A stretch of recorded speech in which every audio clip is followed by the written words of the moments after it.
Rapunzel Story, Chapter 3. Listen and Practice.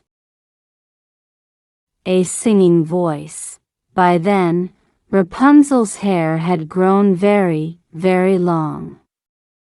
Once the stairs were gone, when it was time for the witch to visit her in the tower, she would call from outside, "Rapunzel, Rapunzel, let down your hair." Rapunzel would throw her long blonde braid out of the window. The witch would grab hold of her hair like a rope. And that is how the witch climbed up the tower wall to the window in Rapunzel's room. 5 more long years went by. Poor Rapunzel. She knew she must stay in the room. All she could do was to sing sad songs out of the window. Sometimes birds at the treetops would join in her songs. Then she would feel a bit better. But not much. One day, a prince was riding through the woods. He heard a beautiful singing voice.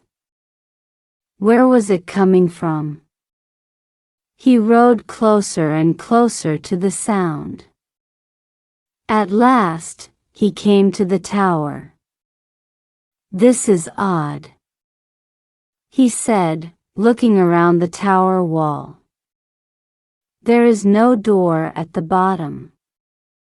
Yet someone is singing at the very top. How does anyone get in or out of there?" Each day, the prince came back to the tower. There was something about that voice that pulled him back. Who was that young woman singing at the top? Could he ever meet her? One day when the prince rode up, he saw an old woman standing below the tower. He jumped behind a tree to hide. It was a witch. He heard her call out, "Rapunzel, Rapunzel, let down your hair." A long blonde braid was thrown out from a window at the very top. The old woman grabbed onto the braid, and she climbed the wall to the window at the top of the tower. "Ah, ha," said the prince. "So that is how it is done." He waited.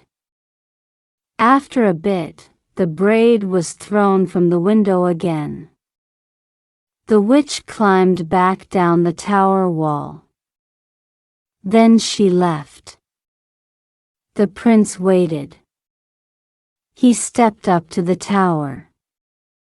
In a voice that sounded as much like the witch as he could, he called out, "Rapunzel, Rapunzel, let down your hair." In a moment, the same long blonde braid came out of the window. It worked, thought the prince.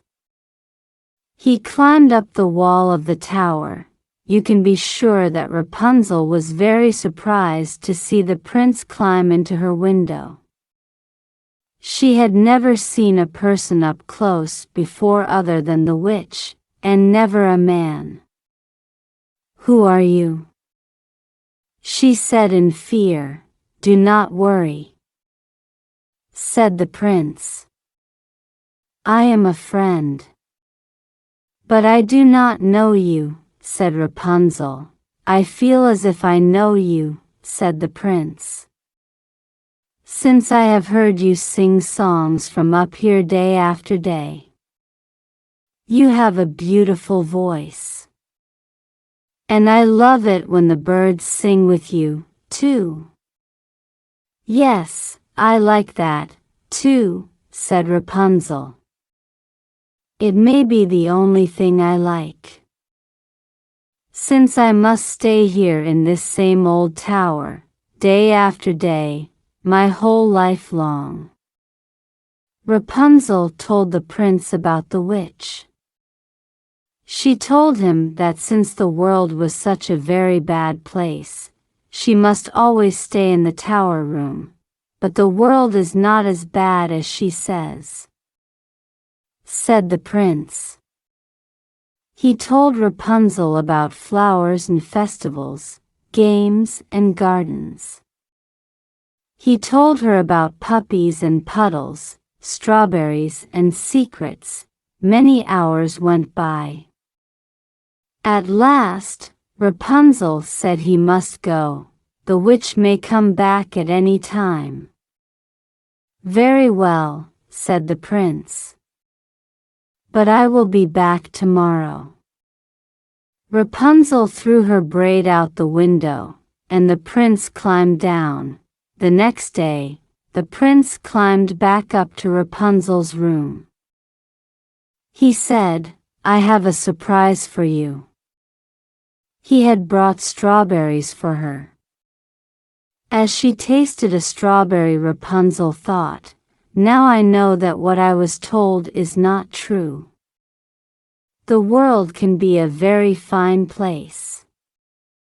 I must get out of this tower as soon as I can. But how?